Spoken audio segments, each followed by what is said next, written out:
Hello hello hello hello, आवाज आ रही है ना आप सभी तक? आवाज आ रही है? कैसे हैं आप लोग? बढ़िया, मस्त, तंदुरुस्त। और बताइए जल्दी से, कैसे हैं आप लोग? सभी लोग बढ़िया है ना?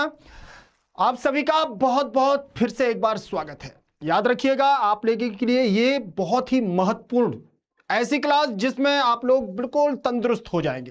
तंदुरुस्त क्या, इतनी मेहनत जो हम लोग 17-18 दिन से कर रहे हैं उसका आज परिणाम, क्योंकि हम लोगों को अब जाना है क्या, पेपर देने। तो बिल्कुल भी दिमाग पर जो प्रेशर है आपके वो सब निकाल दीजिए, बिल्कुल भी निकाल दीजिए। जो पढ़ना था पढ़ लिया, बस अब देखना है। क्या करना है? अब देखना, अब देखने की बारी है, अब पढ़ने की नहीं। अब आपके लिए ऐसे प्रश्न जो हम लोगों ने इसके पहले अभी क्लास ली है और जो इसके पहले पढ़ लिया है, पूरा संपूर्ण रिवीजन कर लिया है, अब ऐसे प्रश्न जो परीक्षा में बनने वाले हैं, तो एक प्रश्न को देख करके कम से कम 10 से 20, 25, 26 जितने भी हम प्रश्न देख सकते हैं वो बस देखते जाना है, देखते जाना है। अब ध्यान रखिएगा, ये क्लास जो आप लोगों के लिए दी जा रही है बहुत ही महत्वपूर्ण है और ऐसे प्रश्न बस उसी बेस पर आपको तैयारी करते जाना है और देखते जाना है, बस देखते जाओ, देखते जाओ। ठीक, तो आज हम लोग जो पढ़ रहे हैं वीवीआईपी प्रश्न, मतलब ऐसे प्रश्न जो इंपॉर्टेंट तो रहेंगे ही। ध्यान रखिएगा, आना ना आना ये एक बहुत, मतलब ऐसा कह सकते हैं हम लोग कि हम लोगों ने क्या पढ़ा क्या नहीं पढ़ा, ये आएगा कि नहीं आएगा। आना और ना आना अपने ऊपर ये छोड़ दो, ईश्वर पर, पेपर बनाने वाले पर छोड़ दो। बस हमारा कर्म क्या है, कर्मण्येवाधिकारस्ते मा फलेषु कदाचन, कर्म करना है, पढ़ना है, मेहनत में कमी नहीं रहनी चाहिए। हम लोगों ने 17-18 दिन जो भी मेहनत की है, अब अंतिम समय और बस अंतिम समय, इसको देख करके जाइएगा। ऐसे ही प्रश्न हमारी सारी परीक्षाओं में बन जाएंगे, क्योंकि एक प्रश्न से हम जब कभी देखते हैं तो एक ही बार कोई चीज सीखी जाती है, बस उसी बेस पर हम बहुत सारी चीजें कर लेते हैं। ध्यान रखना, गाड़ी चलाने के लिए एक बार ही आपको बताया जाता है कि कैसे चलाना है, बार बार आप ही चलाते हैं। एक प्रश्न को देख लिया कि इसको कैसे सॉल्व किया, बस वैसे ही प्रश्न अगर परीक्षा में आते हैं तो हमको वैसे ही सॉल्व करते जाना है। ध्यान से देखें, समय बर्बाद नहीं करना है। बिल्कुल भी याद रखिएगा आप लोग कि आपको बहुत ईमानदारी के साथ और ईमानदारी के साथ ही पेपर देना है। बहुत, बिल्कुल भी तनाव नहीं, बिल्कुल भी आपको अपने दिमाग पर प्रेशर नहीं रखना है। प्रेशर रखने से और पेपर हमारा बिगड़ जाता है। तो बिगड़ने का तो सवाल ही नहीं उठता है, क्योंकि आप लोगों ने जो मेहनत की है वो मेहनत आपकी रंग लाएगी। तो ध्यान से रखिएगा, यहां आपके लिए जो प्रश्न दिए जा रहे हैं, ऐसे प्रश्नों का संग्रह कि आपके ये इंपॉर्टेंट है, वेरी वेरी इंपॉर्टेंट है। ऐसे ही प्रश्नों को और सारी चीजों को आप लोगों को देखते जाना है। प्रश्न आपसे बन जाएंगे, सारे प्रश्न बन जाएंगे, बिल्कुल भी आपको परेशान नहीं होना है। यहां पर आप देख रहे हैं कि मैंने आपको एक प्रश्न दिया हुआ है, उपनिषद वैदिक वांग्मय का कौन सा भाग है। ठीक, तो इन प्रश्नों में आप लोगों को बस ये देखते जाना है कि ऐसे प्रश्न हमारे परीक्षा में बनेंगे। जैसे वैदिक वांग्मय का कौन सा भाग है, तो अंतिम भाग है। ठीक, अब आपको चैप्टर को उठाना है। चैप्टर में आपको देख लिया है, क्योंकि इसके पहले भी आप लोगों ने पूरी हमारी जो बुक थी उसका रिवीजन भी कर लिया है। तो ऐसे प्रश्नों पर ध्यान रखना है कि ऐसे प्रश्न हमारे बहुत जल्दी से जल्दी मिल जाते हैं और परीक्षाओं में आ भी जाते हैं। ठीक, ध्यान रखिएगा। दूसरा प्रश्न हमारा दिया हुआ है, आचरण किसका हनन करता है। आचरण मतलब जो हमारे से संबंधित हो, हमारे सदाचार से संबंधित हो, जो हमारी चीजों से संबंधित हो। ऐसे प्रश्न हमारी परीक्षा में ज्यादा टारगेट किए जाते हैं। तो ध्यान रखिएगा, तो सत्य किसका, हमारा सत्य का हनन हो जाता है। अगर हमारा आचरण क्या है, दुष्कर्म हो जाता है, हमारा आचरण अगर खराब हो जाता है, दुराचरण में चला जाता है, तो हमारे अंदर जो ईमानदारी है, सत्यता है, वो सब क्या हो जाती है, नष्ट हो जाती है। इसके बाद हम लोग दूसरे नंबर के प्रश्न पर चलेंगे। इसमें नंबरिंग नहीं डाली भैया, इतना टाइम कहां। ध्यान रखिएगा, आप लोगों के लिए ये जो बन रही है ना, जो एक एक इंपॉर्टेंट प्रश्न देखना है, कहां से उठाना है, कैसे आपको रखना है, कौन से प्रश्न परीक्षा में आ सकते हैं, बस यहां अनुमानता है। जितने प्रश्न पत्रों को, जितने पुराने पेपरों को देखा गया है, उसके आधार पर ये प्रश्न आपके लिए दिए गए हैं। ठीक, बहुत सारे लोग ये कहते हैं सर ये आ ही जाएगा क्या, लड़ ही जाएगा क्या। हाँ, लड़ जाएगा, लेकिन ऐसे भी बहुत सारे प्रश्न हैं। जैसे मैंने देखा कर्मवीर कथा किस प्रकार की कथा है, तो बहुत सारी हमारी कथाएं हैं, तो वैसी कथा ऐसे प्रश्नों को आपको देखते जाना है, तो वो लड़ ही जाएगा, ये 200% मान के चलिए। ठीक है ना, तो ध्यान रखिएगा और आप लोग बहुत ही मस्त रहिएगा, बिल्कुल भी प्रेशर नहीं ले, बस देखते जाइएगा। ठीक है, तो ये लघु कथा हमारी है। अगला प्रश्न है पथिक कहां फंस गया था। पथिक मतलब पूरी कहानी को पढ़ना होगा और अभी पढ़ के ही आए हैं आप लोग, पढ़ भी लिया है। ठीक, जो हम लोगों ने पूरा रिवीजन किया है तो उसमें आप लोगों ने पढ़ भी लिया है। पथिक कहां फंस गया था, कीचड़ में फंस गया था। बताओ ना, इतना सरल सा प्रश्न हमारा अगर परीक्षा में आता है तो कौन नहीं मार के आएगा, कौन नहीं नंबर लेके आएगा। बहुत सारे एमसीक्यू नहीं रखे हैं, ध्यान रखना, मैंने आपको वैसे एमसीक्यू रखे हैं जो आपके एमसीक्यू परीक्षा में आ भी सकते हैं और इसी बेस पर बहुत सारे प्रश्न आपके बना भी सकते हैं। ठीक है, तो ध्यान रखिएगा। दानवीर कौन था, दानवीर कौन था, तो दानवीर भाई साहब कर्ण था, आपको पता होना चाहिए। ये हमारी इंद्र आए थे, ब्राह्मण का वेश धारण करके आए थे, भगवान श्री कृष्ण ने भेजा था अर्जुन के लिए।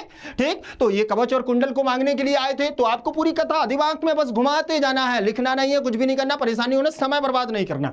ठीक है, क्योंकि अब आपको जहां जाना है वो आपका क्या है, अंतिम निशाना। ध्यान रखिएगा, कर्ण किस देश का राजा था, तो अंग देश का राजा, अंगराज कर्ण भी कहा जाता है। ठीक है ना, अंगराज कर्ण कौन थे, अब कर्ण किस देश के राजा थे, अंग देश के राजा थे। अंगराज कर्ण किसे कहा जाता है, तो कर्ण को कहा जाता है। ठीक है, तो ऐसे आपको प्रश्नों को भी ध्यान रखना है। फिर इसके बाद नमत में कौन सा लकार है, नमत में कौन सा लकार है, तो लोट लकार है। लोट लकार हमारा क्या है, लकार आपको ध्यान रख लेना है कि लकार हमारे कैसे होते हैं। 10 लकार होते हैं जिसमें से 5 लकारों को हमें पढ़ना पड़ता है। ये लकार हमारा लोट लकार आज्ञार्थक होता है। लट लकार वर्तमान काल में चला जाता है। ठीक है, लिट लकार भविष्य काल में, और लंग लकार भूतकाल में, और विधिलिंग लकार चाहिए के अर्थ में जाता है। ऐसे प्रश्नों को आप लोगों को देख लेना है, थोड़ी थोड़ी प्रश्न। ठीक है, अगर आपने 5 लकारों को पढ़ लिया है तो यह प्रश्न आपके लिए क्या है, क्या है, अरे नथिंग, कुछ भी नहीं है। ऐसे प्रश्नों को तो आप ऐसे मार के आ जाओगे, बिल्कुल ध्यान रखिएगा।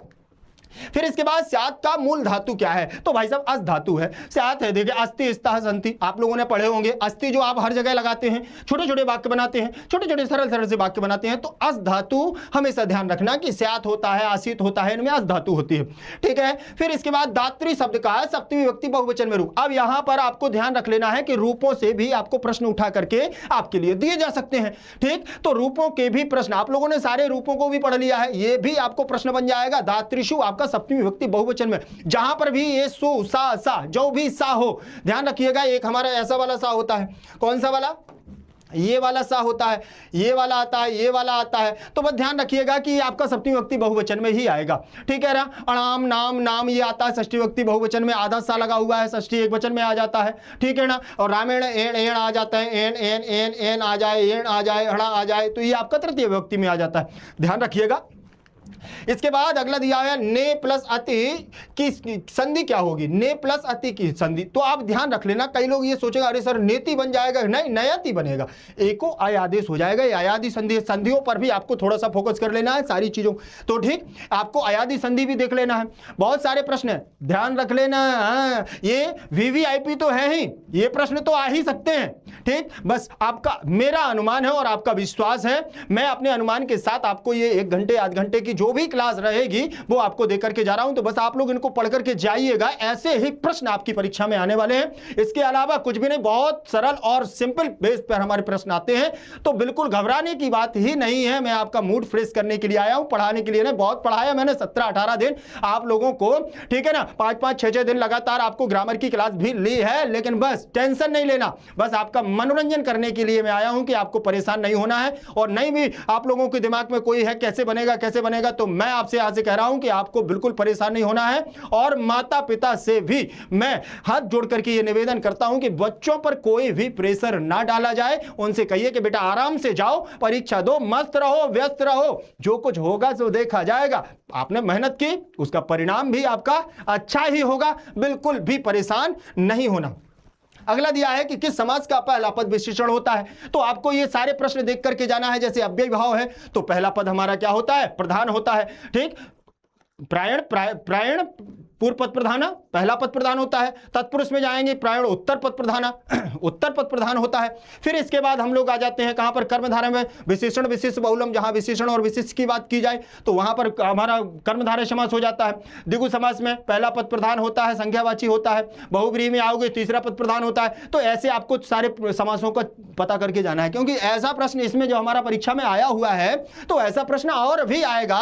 हो सकता है कि ये समास ना आए तो दूसरा समास आएगा, आएगा लेकिन आपसे बन भी जाएगा, क्योंकि यहां पर आपने देख लिया है कि ऐसा प्रश्न आएगा तो आप देख करके जाओगे तो बन जाएगा, फिर टेंशन किस बात की है। ठीक है, एक बात ध्यान रखिएगा, मस्त रहो, बस मैं आपसे फिर कहूंगा कि आपको मस्त रहना है, बिल्कुल भी परेशान नहीं होना है। ठीक है, कर्मधारय समास का पहला पद विशेषण होता है। ठीक है, फिर बूढ़ा बाघ क्या देना चाहता था, बूढ़ा बाघ क्या देना, पूरी कहानी को हम लोग दिमाग में रखा। बूढ़ा बाघ भैया सोने के कंगन, वैसे भी सोना इतना महंगा चल रहा है कि वो दान में दे रहा है। ठीक है, तो हम लोग भी ले लेंगे दान में, भाई साहब सोना का देखो, सोने के कंगन दे दो, कीचड़ में नहीं फंसना है, बस ध्यान रख लेना, लालच बड़ी बुरी बला है।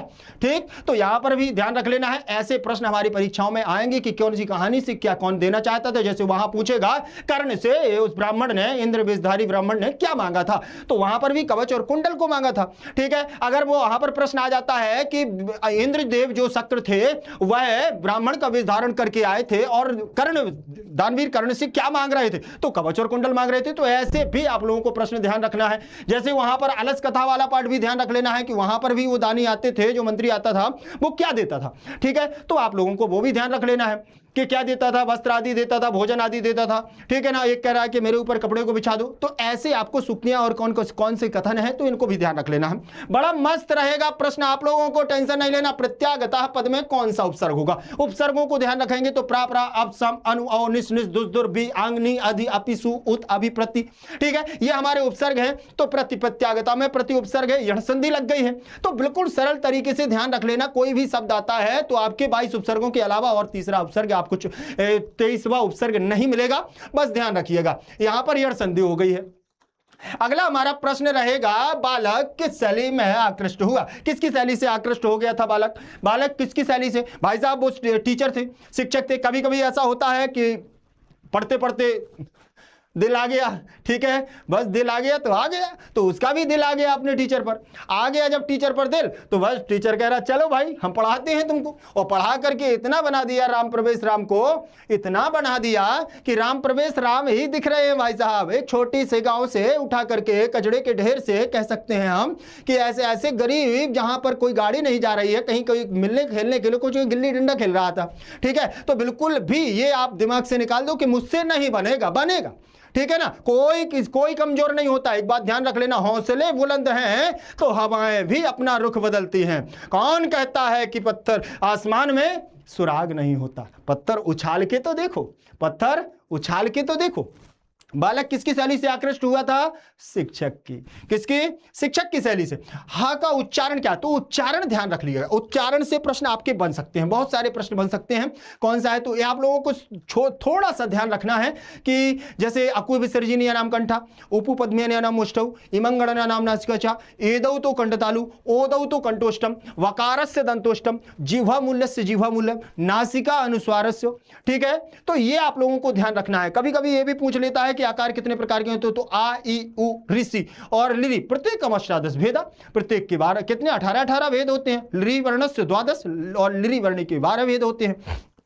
ठीक है, ध्यान रखा है, रिकारांत रिश्ता लिरि और रिकी मिलकर के हमारे 30 भेद होते हैं। ठीक, यवला द्विधा, या वा और ला के 2 भेद होते हैं। चलिए, तो कंठ उच्चारण होता है हा का। ठीक है, अगला हमारा प्रश्न है, चारों आलसियों को कैसे बाहर निकाला गया था। भाई साहब बाल पकड़ करके निकाल दिया था, आलसियों को तो वैसे ही भगाया जाता है, लेकिन आप लोगों ने तो बहुत सारी मेहनत की है, तो आपको कैसे निकाला जाएगा, आप लोग वो फाड़ करके आओगे पेपर, मजा आएगा। ठीक है, फिर इसके बाद गुरु गोविंद सिंह का जन्म कहाँ हुआ था, तो ध्यान रख लेना, पहले चैप्टर से लेकर के पूरे हमारे अंतिम चैप्टर तक के किसका जन्म कहाँ हुआ था, ये आपको ऐसे प्रश्नों को ध्यान में रख करके जाना। ध्यान रखिए, मैंने आपको यहाँ ना तो नंबरिंग दी है, ना कहीं से कोई प्रश्न है, जो भी हमें प्रश्न समझ में आया कि ऐसे परीक्षाओं में बनेंगे, तो ध्यान रख लेना, ये इंपॉर्टेंट आपका टॉपिक नाम जरूर है, तो ये प्रश्न आएंगे, बिल्कुल आ जाएंगे, बिल्कुल आ जाएंगे। आ जाए तो यार मुझसे अच्छा क्या है, मजा है ना, आपका काम हो गया, इससे ज्यादा खुशी क्या होने वाली है। बस ध्यान रखिएगा, बहुत सारे प्रश्नों को पढ़ने के बाद, बहुत सारे प्रश्न पत्रों को, पूर्वज जो हमारे आए हुए प्रश्न पत्र हैं उनको पढ़ने के बाद इन प्रश्नों को यहां लाया गया है, जिससे कि आप इनको देख लें और ऐसे बहुत सारे प्रश्नों को आप हल करके जाएंगे जो परीक्षा में आपकी क्या करेंगे, मदद करेंगे। ध्यान रखिएगा, गुरु गोविंद सिंह का जन्म कहां हुआ, तो पटना शहर में हुआ, तो शहर का याद भी रखना है और किस डेट में हुए हैं, ऐसे प्रश्नों को भी आपको देख लेना है। ठीक है, और देख क्या लेना है, बिल्कुल भी देख करके जाना है, गारंटी इस बात की है कि आएंगे। कहा शब्द किस विभक्ति, और हाँ सर्वनाम रूप जरूर देख के जाइएगा, सर्वनाम किम के रूप, क्योंकि ये प्रश्न निर्माण में भी आपके काम में आएंगे, ठीक है, ग्रामर में। तो कहा हमारा देखो किम का रूप है, किसका रूप है, किम का रूप है। अब सर्वनाम रूप में आपको किम के देख लेना, तत् के देख लेना, एतत् के देख लेना, सर्व के देख लेना, बहुत सारे प्रश्न हमारे हैं, लेकिन बस 2 3 4 आपको देख करके जाना है, इतने सर्व किम के तो देख करके जाना ही जाना है, ठीक। चलिए, भास के कितने नाटक हैं, भास के कितने नाटक हैं तो आपको पता है 13 13 नाटक हैं भास के, तो ये तो जगत जाहिर है, ठीक, ये तो संसार जानता है कि भास के 13 नाटक है। तो भैया नाटककार कौन है, भास है, और हमारा पंचम वेद की संज्ञा भी दी गई है नाटक, ठीक है, नाट्यम पंचम वेदम। चलिए आगे देखिए, दंडी ने सर्व शुक्ला किसे कहा है, तो ये आप लोगों ने देखा होगा संस्कृत साहित्य लेखिका, उसमें सर्व शुक्ला विजयांका को कहा था, विजय भट्टारिका को, ठीक है, विजय भट्टारिका को कहा था। तो ध्यान रख लेना ऐसे प्रश्नों को, क्योंकि उसमें लेखिकाओं के नाम भी याद रखिएगा, उनके प्रश्न बहुत बनेंगे, क्योंकि संस्कृत साहित्य की लेखिकाएं बहुत कम हैं और रेयर केस में है, तो 1 2 प्रश्न अपनी परीक्षाओं में जरूर पूछ लिए जाते हैं, ठीक है। फिर इसके बाद शिक्षा संस्कार कितने हैं, तो 16 संस्कारों को आपको ध्यान रख करके जाना है, पूरे 16 संस्कारों को देख लीजिएगा। यहाँ शिक्षा का संस्कार इसलिए क्योंकि हमारी पढ़ाई से संबंधित है, तो शिक्षा के संस्कारों को तो हमें देख करके जाना ही है कि 5 संस्कार होते हैं शिक्षा के, ठीक है। फिर इसके बाद आपको देख लेना है कि अंतिम संस्कार कौन सा होता है, अंतिम संस्कार तो सबको पता है, ठीक है। प्रारंभिक संस्कार कौन सा होता है, हमारे जन्म लेने से पहले का संस्कार कौन सा होता है, गर्भाधान संस्कार होता है, पुंसवन संस्कार होता है, सीमांतोन्नयन संस्कार होता है, ठीक है, जात कर्म संस्कार होता है, नामकरण संस्कार होता है, निष्क्रमण संस्कार होता है, बहुत सारे संस्कार होते हैं। तो क्रम से आप लोगों उनको देख करके जाइएगा, बिल्कुल देख लीजिएगा, परेशान नहीं होना, और सब आपसे बनते हैं, क्योंकि इतना रिवीजन हो गया है, इतना हमने पढ़ लिया है कि आपको टेंशन लेने का नहीं, बस टेंशन देने का है। क्यों, क्योंकि वो भी परेशान हो जाए जिसने पेपर बनाया, अरे इतना इजी पेपर बना दिया है यार बच्चे के लिए, ठीक। स्वामी दयानंद का परिवार किसका उपासक था, पूरा परिवार था, आपको पता है शिव भक्ति का उपासक था। तो बस ऐसा प्रश्न आप लोगों को ये भी देख लेना, ऐसे प्रश्नों को भी ध्यान रखना है, ठीक है। गुरवे में कौन सी विभक्ति है, ध्यान रख लेना है कि शब्द रूपों पर आपको 2 4 प्रश्न मिलेंगे, तो शब्द रूपों को आप लोगों को ध्यान रखना है। जैसे सर्वनाम हो गया है, ये गुरु हो गया, उकारांत हो गया, इकारांत हो गया, रिकारांत हो गया, आकारांत हो गया, बस ठीक, इतना बहुत है, इतने में काम हो जाएगा। तो चतुर्थी विभक्तियां गुरु गुरुम गुरुणा, आप लोगों को पूरे गुरु मैंने वैसे भी रूप बताए हैं, गुरु गुरुम गुरुणा गुरुवे, गुरु गुरु गुरु गुरु, हरे हरिम हरिणा हरे, हरे हरे हरऊ हरे, ऐसे बहुत सारे आपको रूप भी बताए हैं। तो बढ़िया गाना गा करके मस्त होकर के जाओ। तत्स्याम है मूल शब्द क्या है, तो तत् का है, तत् सर्वनाम है हमारा, ठीक है। फिर इसके बाद खाद प्लस कितवतु के योग से कौन सा हमारा पद बनेगा। खाद प्लस कितवतु का मतलब क्या है, खाद हमारी धातु है और कितवतु हमारा प्रत्यय है, तवत शेष बच जाएगा और खादितवान बन जाएगा, ठीक है। जैसे आपका अनियर प्रत्यय हो गया है, कितवतु प्रत्यय हो गया है, कित्वा प्रत्यय हो गया है, ल्यप प्रत्यय हो गया है, ये आपको ध्यान रखना है, ठक प्रत्यय हो गया है। बस इतने 3 4 प्रश्नों को ध्यान रख करके, मतु प्रत्यय भी आप लोग ध्यान रखिएगा, बस इतने में हमारा काम भी हो जाएगा। नायक में कौन सा प्रत्यय लगाया हुआ है, तो अण प्रत्यय लगाया हुआ है। क्या है, नायक में अण प्रत्यय है, ये आपको ध्यान रखना है। अशांति किस समास का उदाहरण है, तो नई समास में। एक ध्यान रख लेना कि जहां पर आ लगा हो, अशांत सबसे पहले आ लगा हो, तो और समास पूछा जाए तो आपको बस एक ध्यान रख लेना है कि नई समास होता है, ठीक है। तो आपको सर्व समास, नई समास तो बहुत सरल है और बन भी जाएगा, ठीक। विग्रह करोगे तो आ को हटा करके ना जोड़ देना है और कुछ नहीं करना, ज्यों कहते हो लिख देना है, तो ये भी आपसे बहुत सरल तरीके से बन जाएगा, ठीक है। अब चलिए, अब और हाँ, समासों के प्रश्नों को देखते जाइए। मैं आपको फिर से एक बार रिवाइज करा दूं कि ये प्रश्न जो आपके लिए बहुत सारे प्रश्नों का हम लोगों ने पढ़ा है, ये आपको एक ऐसा आइडिया दिया जा रहा है कि परीक्षा में आपको परेशान होने की जरूरत नहीं है। इस आइडिया के तहत आपके परीक्षा में पेपर में प्रश्न आएंगे तो आपसे बन जाएंगे, ठीक है। समय बर्बाद करने का नहीं है, क्योंकि आप लोगों ने इसके पहले भी बहुत सारी मेहनत की है और सुबह 4 बजे से भी आपको मॉर्निंग में ये मिल जाएगा, तो फिर कैसे आपको पढ़ेंगे, ठीक है ना। तो बिल्कुल टेंशन नहीं लेना है। आर्य समाज की स्थापना किस नगर में किया गया था। आर्य समाज की बहुत सारी और भी समाज की हमारी स्थापनाएं हुई हैं चैप्टरों में, तो ध्यान रखिए कोलकाता में। किसमें, कोलकाता में। अगला हमारा रहेगा गवाह किस विभक्ति का रूप है। गवाह किस विभक्ति का रूप है, तृतीय विभक्ति का है। तो रूपों को जरूर थोड़ा सा देख लीजिएगा, ठीक है। विश्व शांति किस प्रकार का पाठ है? विश्व शांति हमारा निबंधात्मक है, तो आप लोगों को ये देखना है कोई लघु कथा है, कोई निबंधात्मक कथा है, कोई नाटक कथा है, नाटक का अंश है, नाट्यांश है।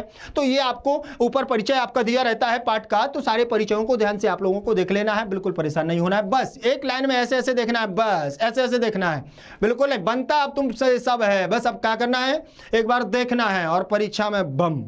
ठीक है, चलिए आगे देखें। अब आपके आगे हैं पत्र लेखन। पत्र लेखन में सबसे बड़ी समस्या क्या होती है कि मैंने आपको और भी बताए थे कि पत्र लेखन में क्या करना है, तो यहां पर मैंने एक दो प्रश्न आपके पत्र दिए हैं, तो उसी बेस पर आप लोगों को देख लेना है। निर्धन छात्र कोष में आर्थिक मदद की मांग करते हुए विद्यालय के प्रधान अध्यापक को संस्कृत में एक पत्र लिखना है। ठीक है, निर्धन अपने देखो अपनी शुल्क मुक्ति जिसे हम कहते हैं, ठीक है, कि हमारी फीस माफ कर दीजिए।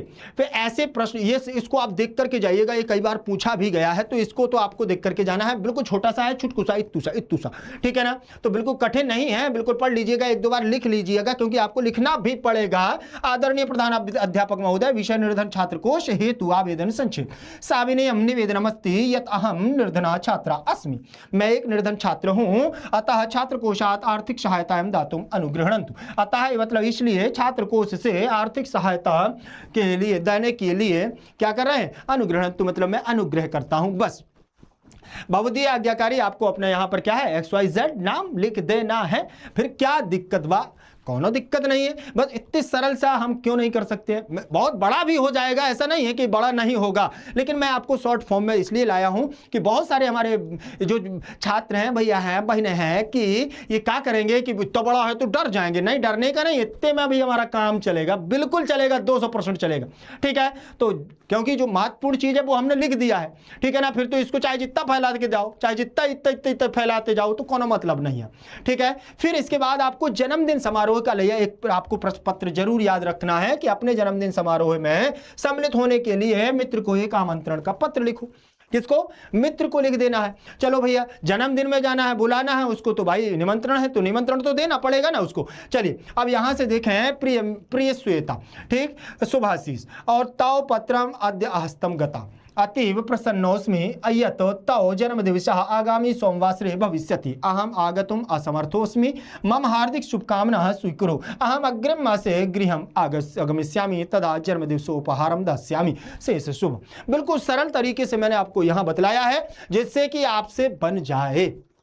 ठीक है ना, बिल्कुल छोटा। उसने कह दिया है कि मैंने आज पत्र प्राप्त किया है और मैं यहाँ प्रसन्न हूँ, और जन्म दिवस आपका क्या है, सोमवार के दिन आने वाला है, और मैं आने में असमर्थ हूँ, मैं आने में असमर्थ हो गया हूं। मम हार्दिक शुभकामना, लेकिन फिर भी मैं आपकी यहां से हार्दिक शुभकामनाएं देता हूं, ठीक, कांग्रेचुलेशन बोलता हूं।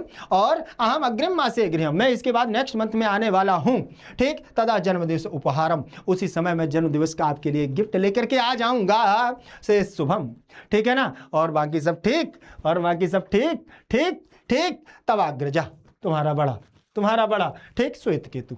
अब समझ में आ गया ना, बहुत सरल तरीके से आप कर सकते हैं, बिल्कुल और बिल्कुल कर ही सकते हो।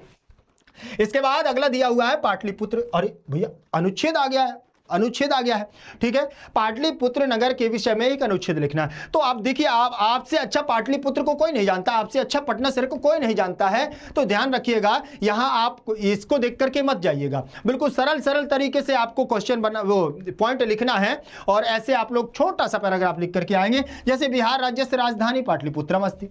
ठीक है, आप सीधा कहते हैं बिहार से पाटलिपुत्रम क्या है, देखो, बिहार से राजधानी पाटलिपुत्रम अस्ति, सीधा लिख सकते हैं। बिहार राज्य की राजधानी पाटलिपुत्र नगर है। एदम नगरम गंगाया पवित्र तटे अवस्थित है, ठीक है, यह नगर गंगा के पवित्र तट पर स्थित है।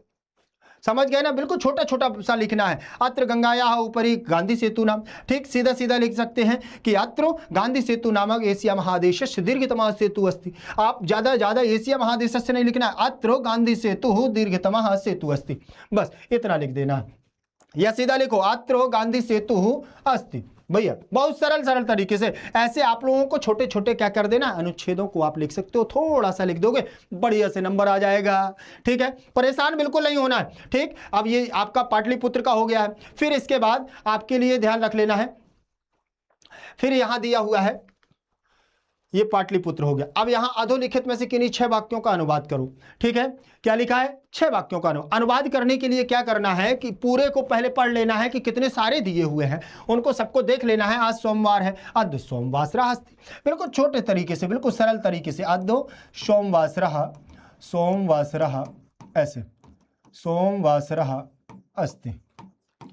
अब बताओ, इतना सरल सरल हम लिखेंगे, और जब इतना सरल सरल लिखेंगे तो बनेगा लड़कियों में सीता सुंदर है। ठीक, और यहाँ देखो उसने क्या कहा, मैं पढ़ करके खेलूंगा, पिता पुत्र को 100 रुपए देता है, मेरा गांव नदी के किनारे है, वह कान से बहरा है। ठीक है ना? तो बिल्कुल सरल तरीके से, जो छोटा, सबसे छोटा हो, बहुत ज्यादा माया जाल में नहीं पढ़ना है कि कहीं कोई विभक्ति गलत हो जाए, कहीं कोई रूप गलत हो जाए, पता चला पूरा वाक्य ही कि वाक्य हमारा गलत हो गया। तो सबसे छोटा वाला आपको देना है, बढ़िया से करके आना, दबा के बनेगा आपसे। ठीक है, ये आपके आंसर दिए हुए हैं, इसमें से भी देख लेना है। ठीक है, फिर इसके बाद ये आपका देखो, प्राचीन काले ऋषिणाम आश्रम, आपको यहाँ आपठित गद्यांश भी दिए हैं। क्या दिए हैं? आपठित गद्यांश।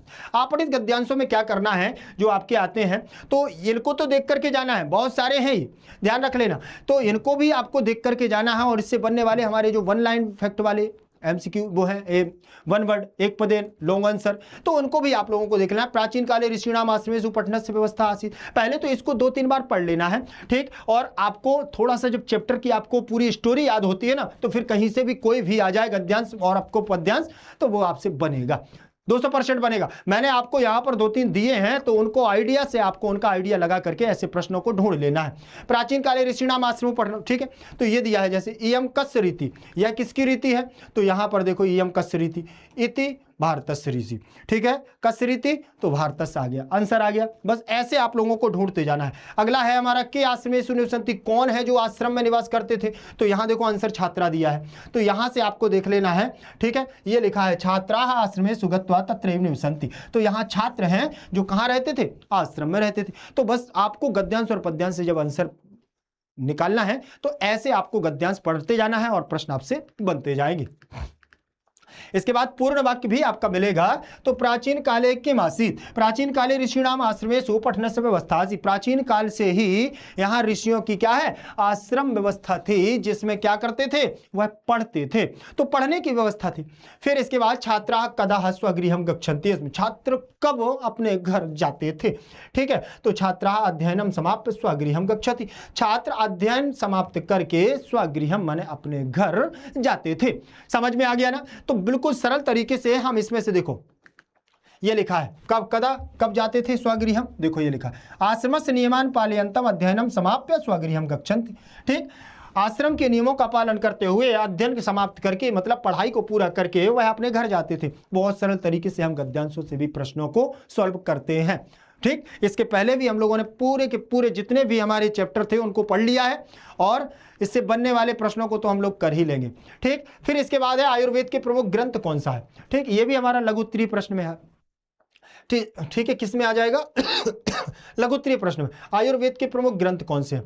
कौन कौन से हैं आयुर्वेद के प्रमुख ग्रंथ? ये लघु उत्तरीय प्रश्न में है, ध्यान रखिएगा। तो चरक संहिता और सुश्रुत संहिता, ध्यान रखिएगा। कौन सी? चरक संहिता और सुश्रुत। विश्व शांति के सूर्योदय का पता कैसे चलता है? अब कहो सर ये तो समझ लेना, प्रश्न इनको भी देख लेना है, और बहुत सारे प्रश्न हैं हमारे जो चैप्टर के, उनको भी आपको देख लेना। आज देखें, दूसरे देश की विपत्ति के समय अन्य देश की सहायता राशि एवं अन्य चीजें भेजते हैं, इससे विश्व शांति, ये विश्व शांति नामक पाठ का है। ठीक है ना? तो हर परिस्थिति में धर्म की रक्षा क्यों करनी चाहिए हमें? किसी भी परिस्थिति में धर्म की रक्षा क्यों? तो ये भी हमें आपको ध्यान रख लेना, हर परिस्थितियों में धर्म की रक्षा करनी चाहिए, क्योंकि धर्म में ही परम कल्याण कारक है। ठीक, और सबसे अच्छी बेहतर बात तो ये है कि हिंदी में लिखना है, तो भाई साहब और टेंशन नहीं है। ठीक है, बनेगा। बस आप लोग तो ध्यान रखें, बाघ ने स्वयं को अहिंसक सिद्ध करने के लिए क्या तर्क दिया? ठीक है, अहिंसक मतलब बोले मैं खूंखार नहीं हूं, मैं मारने वाला नहीं हूं। पूरी कहानी को अगर आप लोगों ने बढ़िया से देख लिया है, सुन लिया है और पढ़ भी लिया है, क्या करेंगे हम लोग? ठीक, तो बाघ स्वयं को अहिंसक सिद्ध करने के लिए अपने पूर्वाचरण चरित्र की बातें कहता है कि दुष्टता के कारण ही वह वंशहीन हो गया है, और वह नाखून दांत और गल चुके हैं, अब वह पूर्ण रूप से अहिंसक हो गया है। बताओ। ठीक है, अब देखें पर्वत नाचता हुआ क्यों प्रतीत हो रहा था? भाई मंदाकिनी में किसमें? मंदाकिनी में। मंदाकिनी नदी के दोनों तटों पर फूल पत्ते बिखरे हुए थे और उन वृक्षों में उपलक्षित हुआ पर्वत नृत्य करता हुआ प्रतीत हो रहा था। मतलब ये सीता वाला है राम जी, जब राम अपनी सीता को पूरी मंदाकिनी का दर्शन, चित्रकूट का दर्शन करवाते हैं। ठीक है, तो चैप्टर को बढ़िया से मस्त तरीके से पढ़ लीजिएगा, बिल्कुल टेंशन लेने का नहीं।